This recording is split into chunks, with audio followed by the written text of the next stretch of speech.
Let's see what Big Baldy has to say. Have you noticed the vibe shift? I will admit, dude, ever since Donald Trump has been elected into office, there has been a massive vibe shift on the internet. And I think it is far for the better. Far for the better.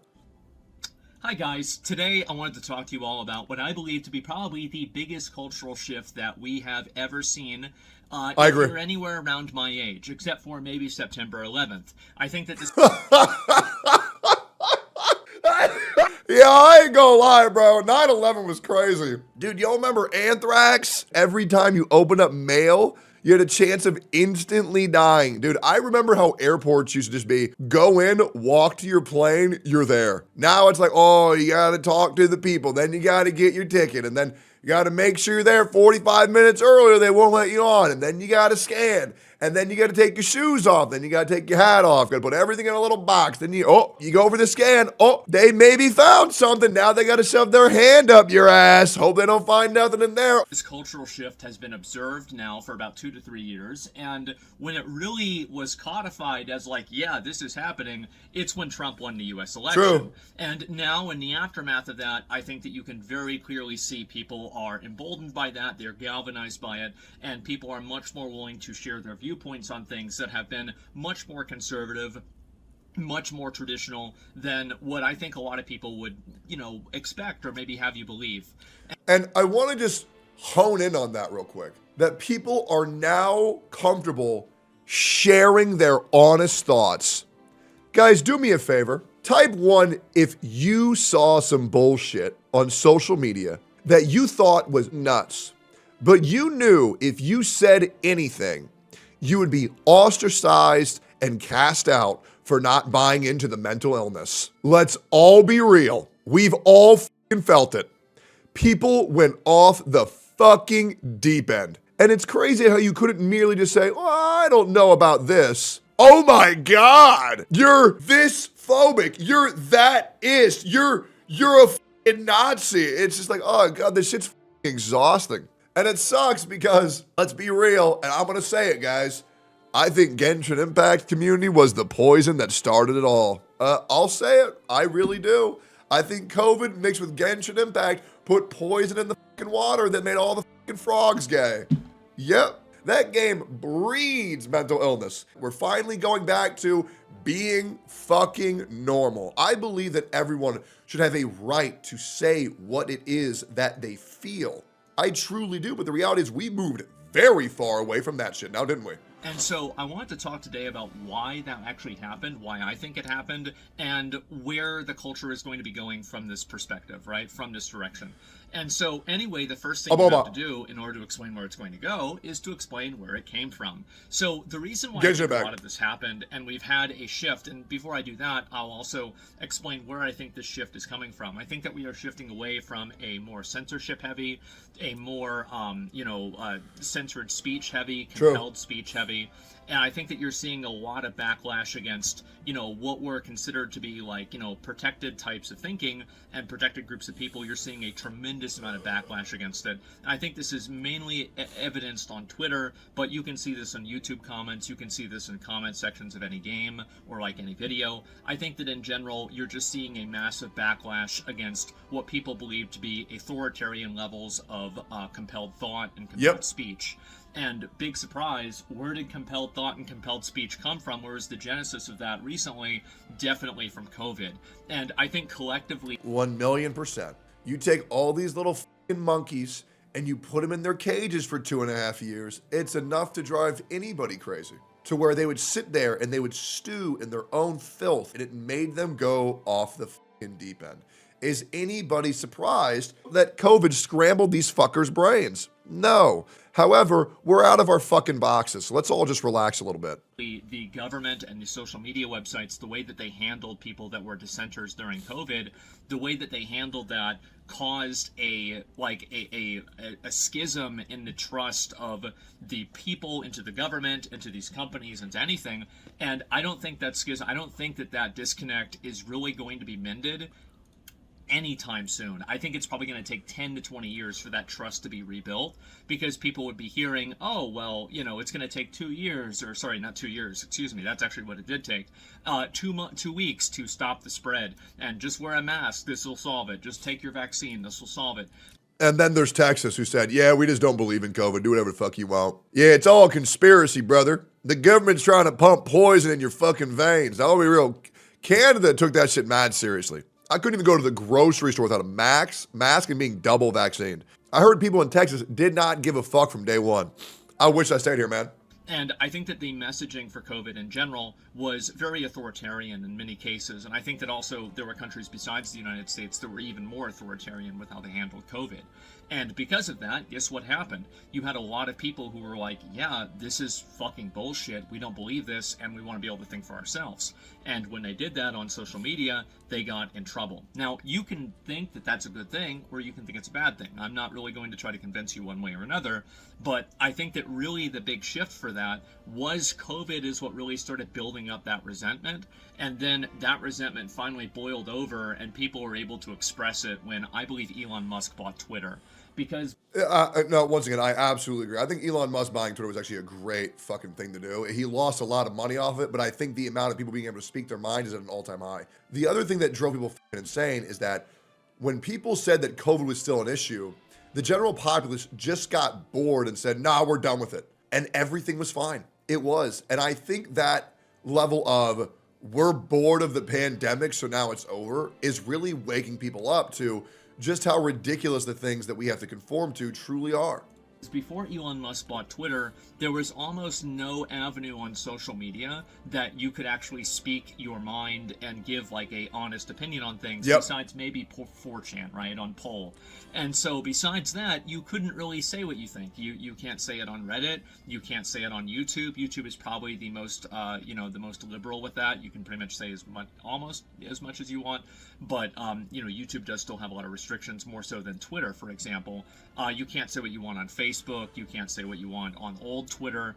And basically all of these social media platforms that people used were used as basically tools to compel speech and to suppress people's thoughts. And I think that if you just take a step back and you think about this from an abstract, I think that you need to come to the realization that people don't like being told what to think, they don't like being told what to say, and they don't like being told that, and they don't want to be told what to do, right? I mean, at the end of the day. And so anybody who's trying to take an authoritarian stance, trying to tell you what to do, you're going to automatically get a negative response from that, at least here in the United States. And so that's happened, I think, as a result of COVID. Elon Musk buys Twitter, and now all of the people who didn't exist are making up for lost time. Like, I'm not saying this is a good thing, but holy shit, there is a lot of racism on Twitter now. Oh, man, they gotta play catch-up, dude.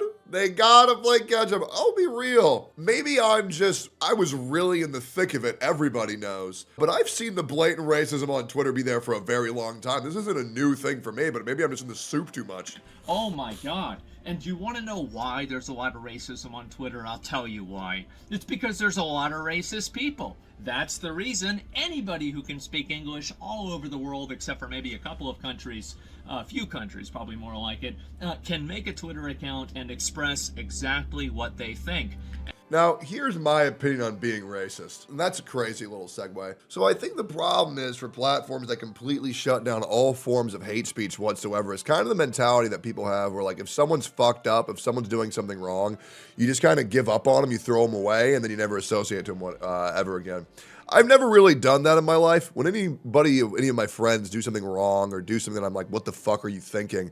I never immediately throw them away. I kind of just try to talk to them first and just say, okay, so here's why you're wrong. Here's why you don't do this. And here's the error in your ways. Do you understand? But that's just me. Maybe that's me being old fashioned, but that's how I was taught, is to not give up on people who are fucked up, because then they'll just stay fucked up. But maybe that's not my burden to bear. Who knows? Maybe it's not my cross to carry, but that's how I lived my life. And so, big surprise. I like talking things out personally. You're going to have people that live in totally different cultures expressing viewpoints that are not congruent with liberal Western values. And this has been a very, very upsetting reality for many people that use Twitter, but in my opinion, I find it to be a very sobering fact. I think it's extremely important to know what people are actually thinking, rather than having a manicured, curated, and censored view of the world that immediately shatters whenever you introduce it to actual reality. Yeah, just like how everybody said Kamala Harris was going to win the election, that everybody who votes Donald Trump is a neo-Nazi, and that how the world's going to end once he wins the election. Everybody on Twitter thought Kamala was winning. Everybody, because that's just how people want you to think. That's how celebrities want you to think. That's how the news wants you to fucking think.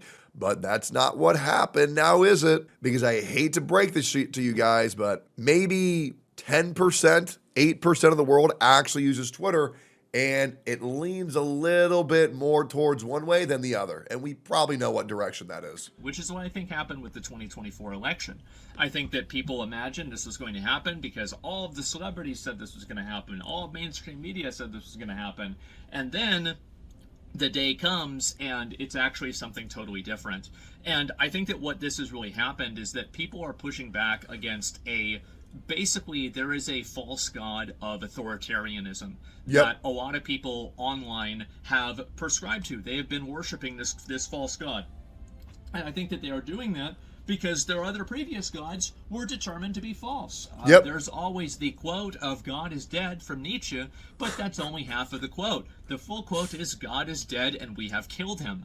I think that the society that's totally killed God, there's no sense of religion in culture anymore. And I think that's by the way, that's very upsetting for many people. Religion is a very reassuring thing for many people. I am not a religion enjoyer, personally. Now, I actually really enjoy religion. And the reason why I enjoy religion is because I feel like it's very good to think of things more than a inside the box perspective. I think religion does a lot of good for a lot of people. However, it does cause a lot of extremists to do a lot of bad things. However, I'm not a person who wants to judge the majority by the extremists' actions. I think that's very ignorant to do. Me personally, religion gave me hope in a lot of places where I did not have hope. Now, whether that just be blind faith because I was afraid to accept reality, who knows? But I think it also helps a lot of people find strength in times where there is none. And I think that's a very good thing. However, I do see the pros and cons of religion, but me personally, am I going to damn someone for being religious, damn someone for being spiritual?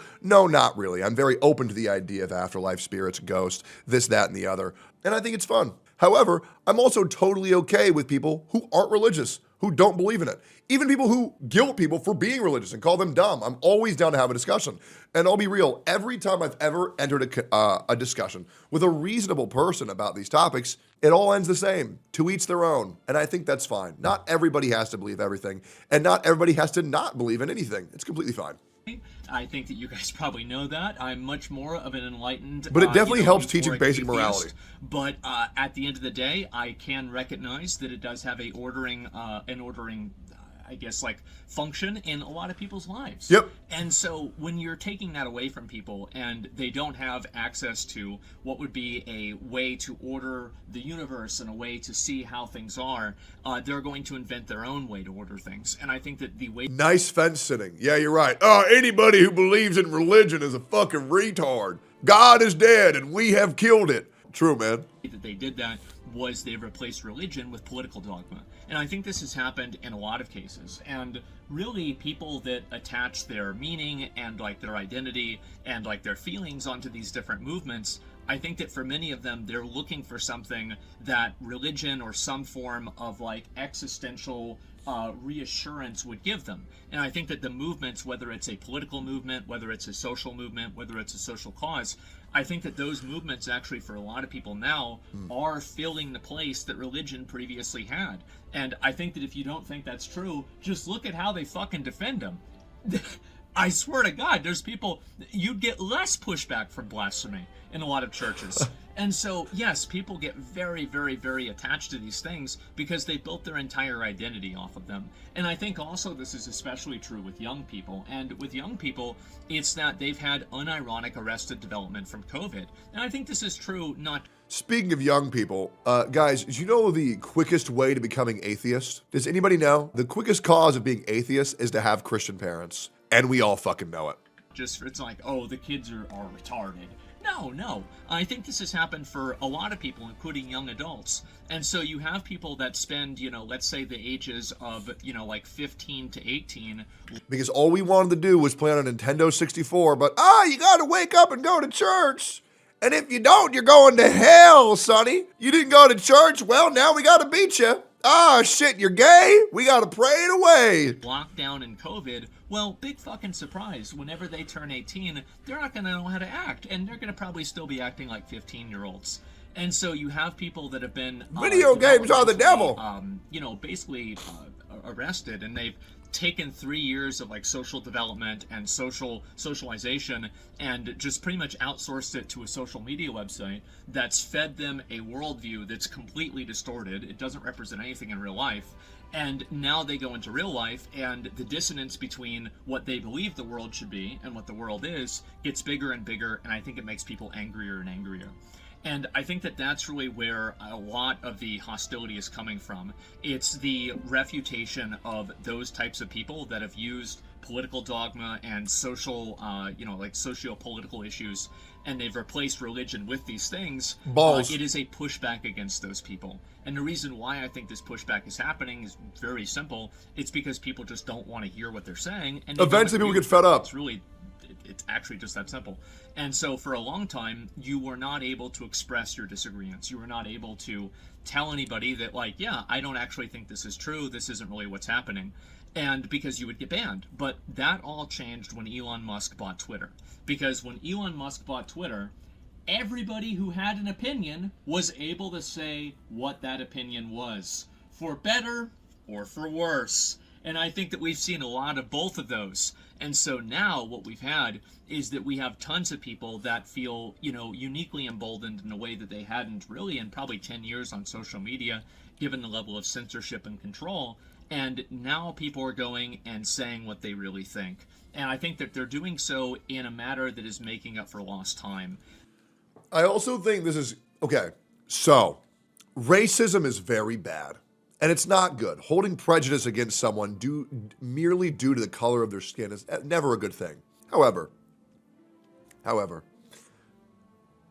I understand that social media is getting to a very icky, nasty place. And I understand that people are now seeing all of this shit appear on their timeline. I think people are now going to have to learn to be able to see shit they disagree with, be able to see shit that drives them insane, be able to see shit that is inherently horrible, and learn to adapt to not be a little bitch and freak the fuck out about it, and understand they need to go about their day and that we can't all just live in a safe space, protected bubble for our entire life. These things are real. Homophobia is real. Racism is real.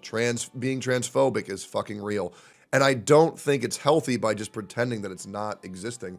I think what I think is better is to understand that it exists, learn why it exists, learn why it's wrong, and not be so weak to where even if you see 2 seconds of something that you disagree with, you crumble under everything that you stand for. You have to be able to learn to adapt and to be able to live through this horrific shit. Because if you don't, you're just you are going to fail and you're going to be miserable. You can't live in this safe space bubble your entire life. You just can't. You're giving people way too much credit. Yeah, maybe I am. I don't understand why people think that we need to have these realities where only the things that I want to see are allowed to exist. We just have to live in reality, guys. These horrible things are happening every fucking day. Is that why you change Discord? Yeah, just let people post whatever the fuck they want to post. People only argue these situations too much. And what's better is you see these people being racist, you see these people being homophobic, and you press the report button, right? It's that easy, right? You have every reason to give people the benefit of the doubt because we are capable of learning. So your advice is see horrible bigotry and say do nothing. No, what I'm saying is just report it. I think the problem is people will see this shit, a thing that occurs every single fucking day, and they freak the fuck out about it. But I think the correct response is to see it, say something, and then report it. It's kind of that easy. I'm Muslim and have been called sand, N-word, and terrorist all my life. Yeah, that's gotta be awful. The internet was a mistake. No, I think the internet's great. So how is that different than what's happening now? I think the internet is becoming more and more comfortable with outing themselves. I think the internet scared people into having these fears built up in them to where they don't feel comfortable in expressing themselves, but there's a positive and negative to where now the internet does feel comfortable saying the horrible shit that's been locked up in their mind. And now I feel like we're gonna have a lot more people exposing themselves, exposing their deepest thoughts, and actually getting exposed for being horrible, horrific people. Sunlight is the best disinfectant. Let the ones who want to cook themselves cook. Yeah. And another big component for this. I didn't listen. I Sam. think that there has been what I would really kind of refer to as emotional blackmail that's been going on for a very, very long time. Who decides what bad thoughts are? Okay. So I think bad thoughts are if you have one bad experience with one caterpillar, and so your idea is to paint all caterpillars in a bad light. Well, that just comes from a place of fucking ignorance, and that is a place that can really cause a lot of harm because single actions of extremists should be held accountable for that exact person and not AoE effect on everybody else who falls underneath that archetype. That almost never works for your advantage whatsoever. You can't have one bad experience with one bad person and then say anybody else who's like this, even remotely, is also a bad person. It's just ignorant. It's just stupid. Where you can't have certain opinions about certain topics because it can be perceived as being mean, or you can be seen as a bad person. I think that there's been a level of fatigue that is caused for people, and it's like eventually, like, you know, for example, somebody thinking that they don't want illegal immigrants in their country, this doesn't necessarily mean that they're like a racist or a Nazi. And so because of that, and the emotional escalation and the emotional blackmail that people use in order to try to force people into having these certain types of worldviews, the optics of these arguments oftentimes become more important than the arguments themselves. I think what he's saying is we're tired of people looking to be offended by what someone's saying rather than waiting for someone to be offensive with what it is that they're saying. And when so many people pretend that someone just said something horrific rather than someone actually saying something bad is fatiguing people from, oh my God, we have to deal with this bullshit again. It's kind of like what I've said before. People are trying way too hard to be offended by everything these days. Is that the strongest argument isn't an argument. Many people do not operate based off of logic or reasoning. They operate based off of emotion and feeling. And big surprise, that's been what's taken over a lot of things. And also, this is a very important component. Meet the new boss, same as the old boss. It's not like this is totally going away. I think that we're just replacing one form of this behavior with another. And that's very worrisome to me. And I think that really what's going to continue to happen is you're going to have more people pushing back against, established social norms as much as possible and making a push more towards traditionalism, more towards conservatism. And I think that this is also happening again because of that lack of meaning and culture. You don't have the same shared culture that something like a religion provides.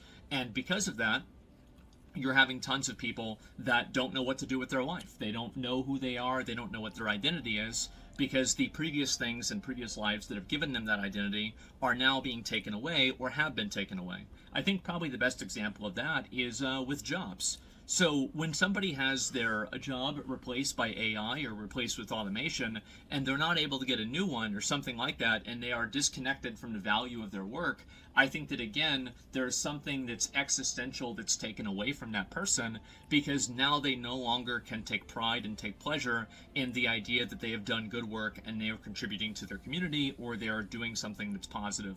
And of course, I know a lot of people hate when I say this, but I actually think AI is a very good thing. I think any way that we can rapidly advance forward the projection and the success of humanity will always be a massive fucking W. I understand it's going to have some drawbacks for a lot of people in the short term, but long term, rather than getting angry at the AI, learn how to work with the AI. And if you can do that, you will always prosper. I mean, the amount that mineral science has advanced due to the placement or due to the existence of AI is huge for humanity as a whole. I understand some artists might be upset that AI can draw a pair of fat anime titties in 2 seconds where it takes them 3 hours.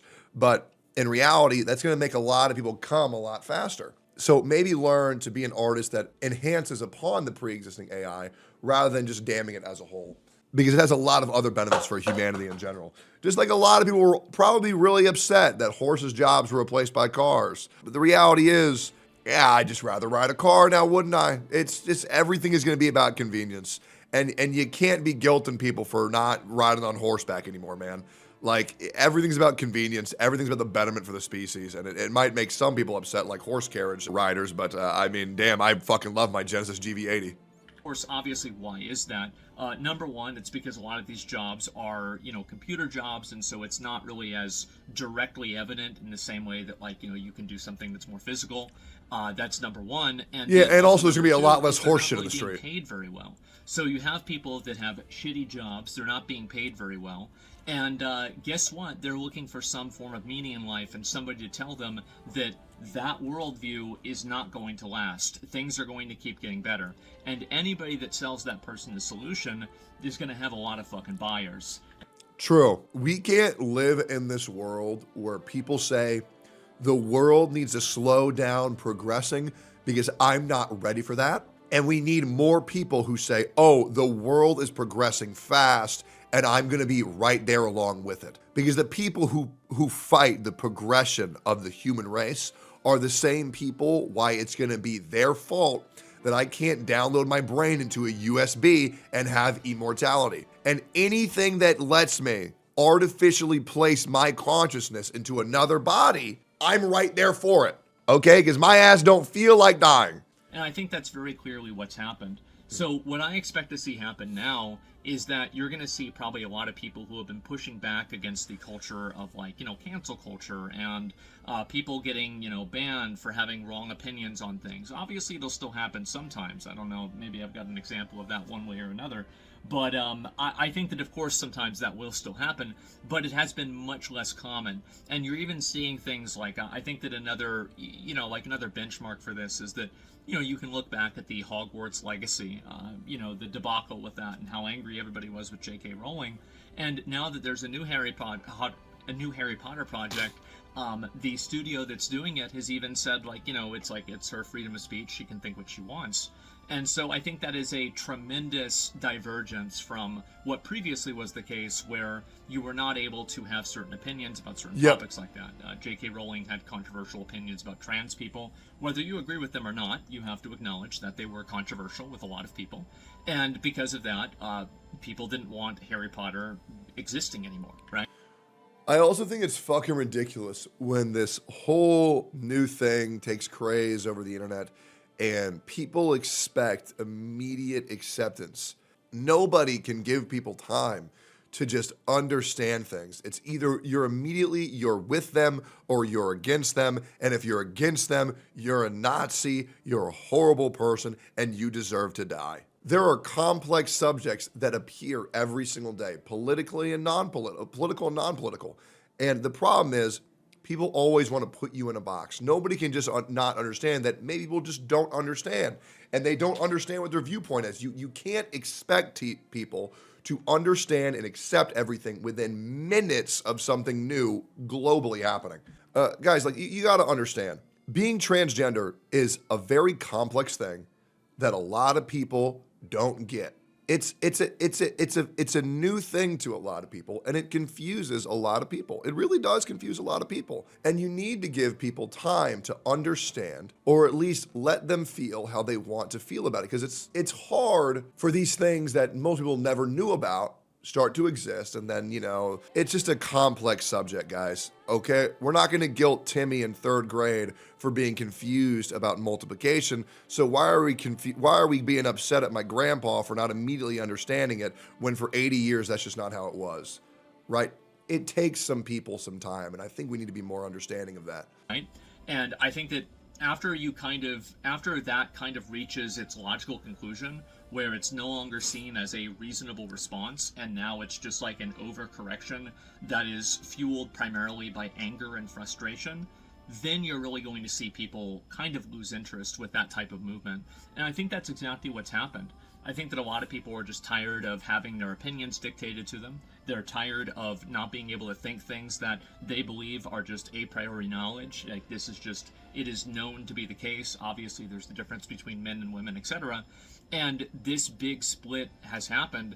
And now there aren't the same censorship apparatuses that maintain the previous power structure. And so you're seeing tons of people now speaking out against it, and really nothing happening because of it, for better or for worse, again. And so I think you're going to continue seeing that happen. You're going to continue seeing people pushing back against like these mainstream narratives.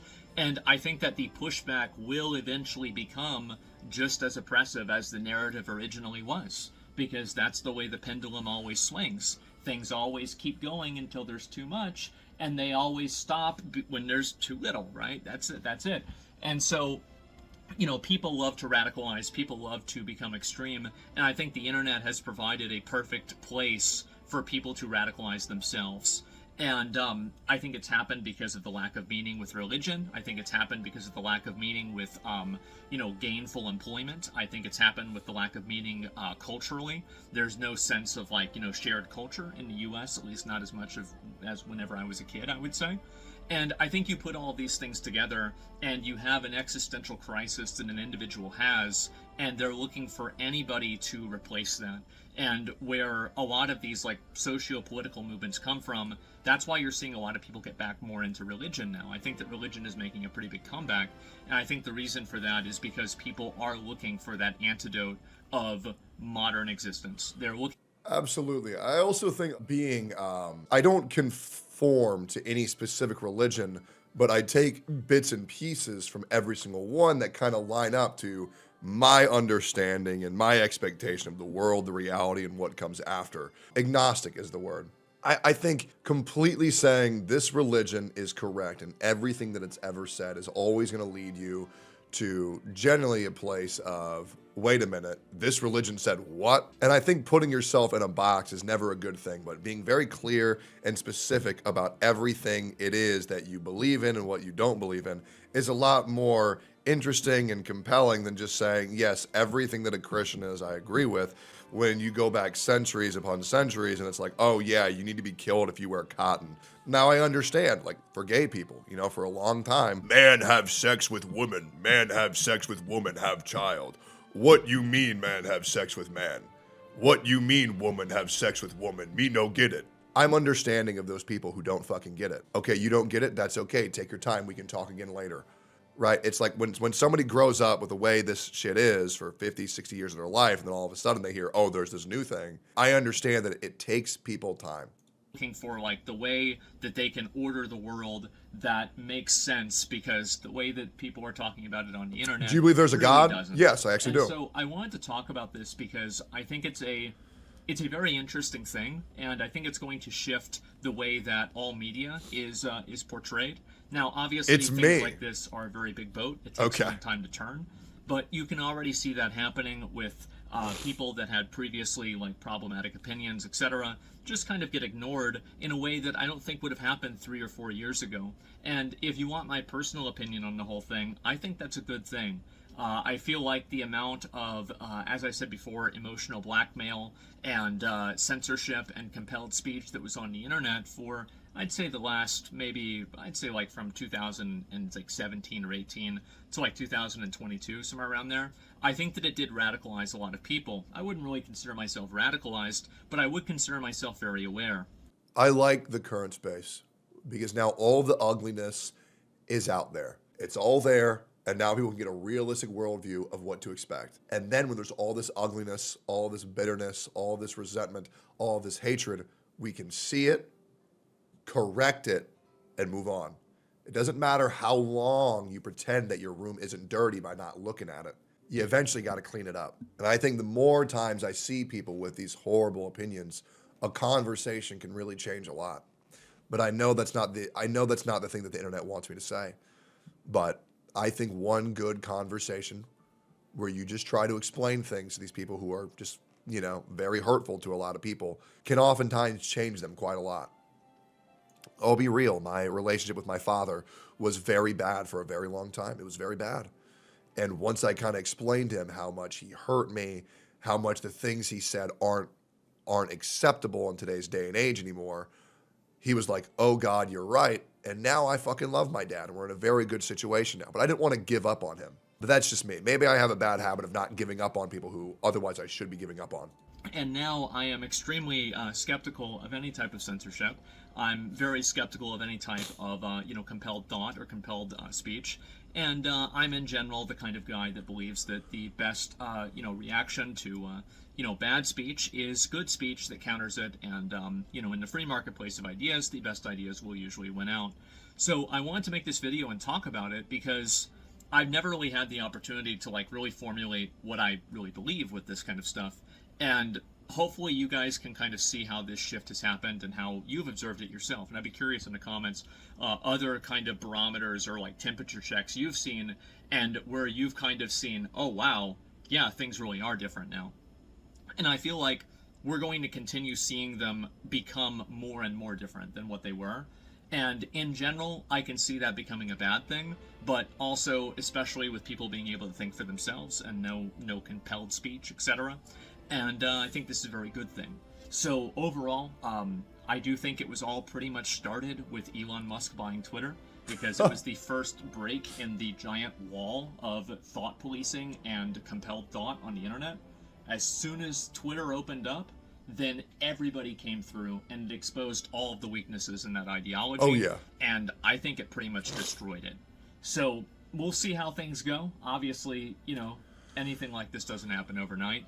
But I've really found it to be incredibly interesting and compelling to watch and experience over the last probably 3 or 4 years. Yep. 2 or 3 years, hard really to say. And I'm curious to see where it's going to go. And that's about it, guys. So let me know what you think in the comments, and I'll see you in the next one. Peace. I've always been an advocate of let's talk about it. Let's see all the ugliness, let's see all the issues, and let's talk about it, and let's see what we can fix, and let's see what we can understand. I think communication is the #1 most powerful thing in the human race that we have. I am a firm believer that the pen is mightier than the sword. And when you get all these issues out in front of you, and when you get a conglomerate of people to just, let's talk about it, I think humanity moves forward. I think people who solve their issues by pretending that they don't exist are weak, feeble people. I really do. I think they are weak-minded people who do not know how to simply accept constructive criticism, to have a calm, level-headed discussion about what's right and what's wrong, why I believe this, why you believe that, and meshing those two opinions. Unfortunately, the world villainizes anybody who's just willing to talk about their issues. But I firmly believe when two level-headed individuals can get into a room and just talk things out, even if they're on different sides of the political spectrum or maybe even the autistic spectrum, there is a nice middle ground that we can reach, and that middle ground is great to live in. Guys, I'm going to say something crazy. Not every person who's left is bad. Not every person who's right is bad. Not everybody who believes this is bad. Not everybody who believes that is bad. But I do believe a lot of these people are just very confused. But if you talk to these people, there is a fucking chance that you can make these people understand, and a lot of healing and a lot of growth can occur. It's a very complex video, but I love that. And check out Asmongold. He's the fucking man.